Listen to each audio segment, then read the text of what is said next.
दोस्तों, welcome to the untold stories. दोस्तों, आज की इस वीडियो में हम ये जानेंगे कि महाभारत होने के कौन कौन से कारण थे और किस वजह से ये विध्वंसक युद्ध हुआ था और कैसे लाखों सैनिकों ने इस 18 दिनों तक चलने वाले युद्ध में अपनी जान गंवाई थी।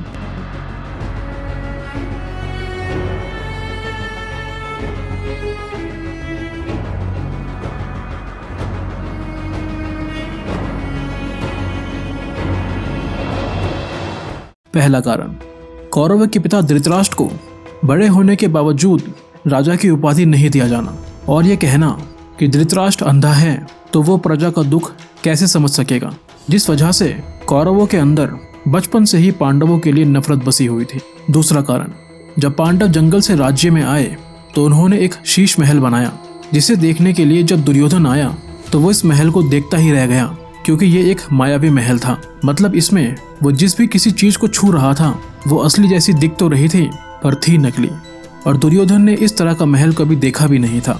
तो जैसे जैसे दुर्योधन महल में अंदर जाता जा रहा था वैसे वैसे महल की माया और ज्यादा बढ़ती जा रही थी।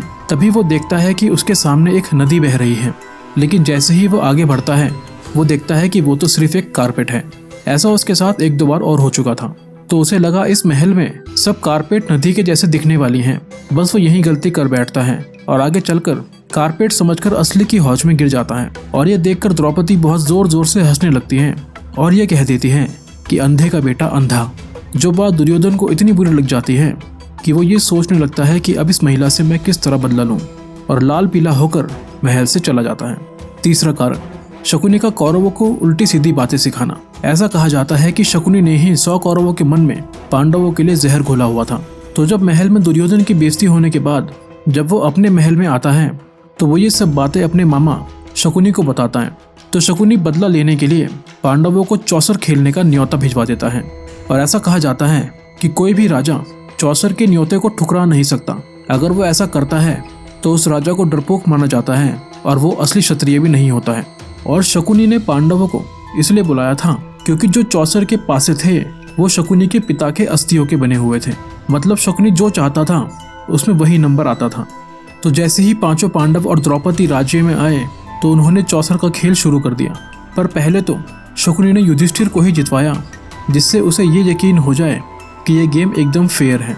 लेकिन धीरे धीरे उसने युधिष्ठिर को हराना शुरू कर दिया और युधिष्ठिर अपनी सारी संपत्ति जुए में हार गया था।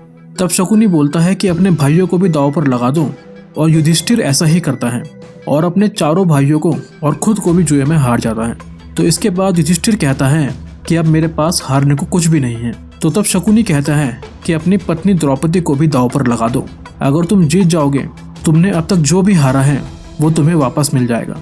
ये सोचकर युधिष्ठिर द्रौपदी को भी दांव पर लगा देता है, पर वो ये बाजी भी हार जाता है और द्रौपदी भी अब कौरवों की दासी बन जाती है। तो दुर्योधन एक सैनिक को द्रौपदी को सभा में लाने के लिए बोलता है, पर द्रौपदी कहती है कि जब युधिष्ठिर खुद हार गया था और उनका दास बन गया था तो वह मुझे दांव पर कैसे लगा सकता है, और वो सभा में आने से मना कर देती है। तभी दुर्योधन अपने भाई दुशासन को द्रौपदी को लाने के लिए भेजता है। तो दुशासन द्रौपदी को उसके बाल पकड़कर घसीट कर सभा में लाता है। ऐसा दृश्य भारत के इतिहास में कभी नहीं हुआ था कि एक महिला के साथ इतने गंदे तरीके से व्यवहार किया गया हो। ना तो ऐसा इससे पहले कभी किसी ने देखा था और ना ही सुना था। तभी सभा में बैठे हुए कर्ण बोलता है कि ये तो सब अब हमारे दास हैं, और दास के गले में आभूषण और शरीर पर कपड़ों का क्या काम। तो पांचों पांडव के आभूषण और कपड़े छीन लिए जाते हैं और दुशासन द्रौपदी की साड़ी खींचकर उसे भरी सभा में निर्वस्त्र करने लगता है। लेकिन तभी श्री कृष्ण एक चमत्कार करते हैं कि जितनी साड़ी दुशासन खींच रहा था उतनी ही साड़ी बढ़ती जा रही थी। देखते ही देखते द्रौपदी की साड़ी इकट्ठी होती चली जाती है, पर साड़ी खत्म होने का नाम नहीं लेती, और अब तो दुशासन को भी सांस चढ़ने लगता है। तो ये देखकर भीष्म धृतराष्ट्र को बोलते हैं ये सब बंद करवा दो, नहीं तो मैं क्या कर दूंगा मैं खुद नहीं जानता। तो धृतराष्ट्र बोलते हैं कि पांडवों ने जो भी हारा है उन्हें वापस कर दिया जाए और अब यहाँ कोई भी दास नहीं है। लेकिन दुर्योधन फिर से युधिष्ठिर को एक और बाजी खेलने के लिए कहता है और इस बार फिर से हार जाता है। और इस बार दुर्योधन पांडवों को 12 साल का वनवास और 1 साल का अज्ञातवास के लिए बोलता है कि अगर हमने तुम्हें अज्ञातवास में ढूंढ लिया तो फिर से 12 साल का वनवास और 1 साल का अज्ञातवास। तो जैसे ही पांडव अपना वनवास पूरा करके वापस अपना राज्य दुर्योधन से मांगते हैं तो दुर्योधन कहता है कि कैसा राज्य, मैं तुम्हें एक सुई की नोक बराबर भी जमीन नहीं दूंगा। तो तब पांडव कहते हैं कि हम 5 भाई हैं, हम 5 भाइयों को कम से कम एक गांव तो दे दो, पर दुर्योधन इसके लिए भी मना कर देता है। बस इसी वजह से 5 पांडव कौरवों को महाभारत के लिए ललकारते हैं और 5 पांडव 100 कौरवों को हराकर अपना राज्य उनसे वापस लेते हैं। तो दोस्तों, ये थे महाभारत होने के कुछ कारण।